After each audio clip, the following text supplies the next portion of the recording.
History remembers her as Mark Antony's scorned wife, overshadowed by the legendary Cleopatra. But Fulvia was far more than a footnote in someone else's story.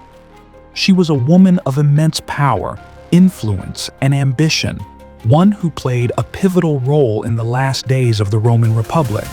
And she did so not through quiet support, but through political maneuvering, strategic marriages, and an unshakable will.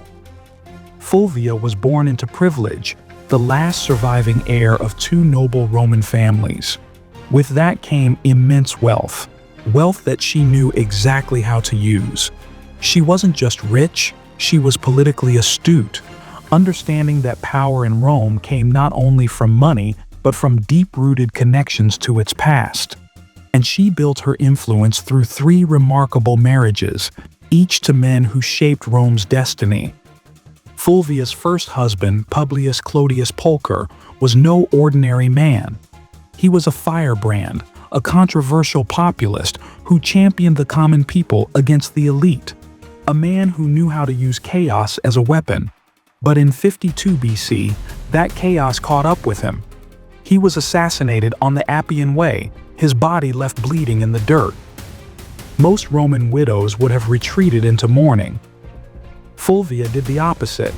She took Clodius's bloodied toga and used it to ignite the rage of his supporters, inciting riots in the streets of Rome.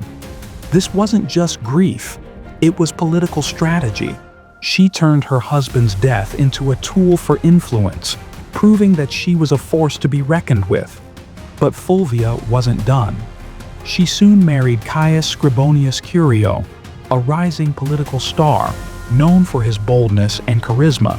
Curio aligned himself with Julius Caesar in the brewing civil war, becoming one of his strongest supporters. But war is cruel, and in 49 BC, Curio met his end in Africa, leaving Fulvia a widow once again. By 44 BC, Fulvia had established herself as a major player in Roman politics, and then came her third and final marriage, to Mark Antony, one of the most powerful men of his time. Antony wasn't just a statesman, he was a warrior, a consul, a triumvir, and ultimately, Octavian's greatest rival. But Antony gained more than just a wife. He gained a formidable political partner. While history often reduces Fulvia to Antony's wife before Cleopatra, the truth is far more compelling. Fulvia was deeply involved in Antony's affairs, often acting as his political proxy while he was away. She fought for his interests, even leading military campaigns on his behalf. At a time when Roman women had no official political roles, Fulvia carved out a space for herself in the male-dominated world of power and war. But Fulvia's greatest challenge came when Antony's alliance with Octavian, the future Augustus, began to crumble. As tensions rose, Fulvia took matters into her own hands. She raised an army against Octavian, proving that she was more than just a political strategist. She was a warrior in her own right. But Rome was changing, and Fulvia, despite all her power, could not stop the tides of history. She was eventually forced into exile, where she died in 40 BC. Some say she died of illness. Others claim she died of heartbreak after Antony abandoned her for Cleopatra. But no matter the cause, her legacy was set in stone. Few women of ancient Rome wielded as much influence as Fulvia. She was not just a wife, not just a widow.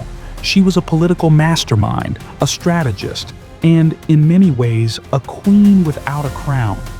She played the game of power with skill, intelligence, and ambition, leaving behind a story that deserves to be remembered.